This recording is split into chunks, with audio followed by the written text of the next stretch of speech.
Hello and welcome to Playing in Traffic Virtual Reality. Traffic engineering plays an important role in the development of every city, and teaching it requires a great deal of hands-on training. Unfortunately, poor weather and timing can make field work difficult to manage for both professors and students. Playing in Traffic allows students to have an experience very similar to field work, but in a virtual reality program setting. Students can use pre-recorded, three-dimensional videos of an intersection with up to 8 possible camera angles, tracking light changes, and cars passing through the intersection. They can use a point-and-click interface or use a directional pad on each controller. And to verify their work, the timestamps of their inputs are recorded to a spreadsheet for the professor to review after completing the activity.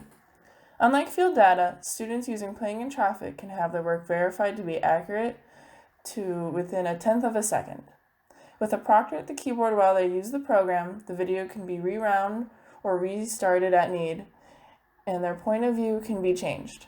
We hope that Playing in Traffic will make teaching of traffic engineering better and easier for everyone involved. Thank you very much.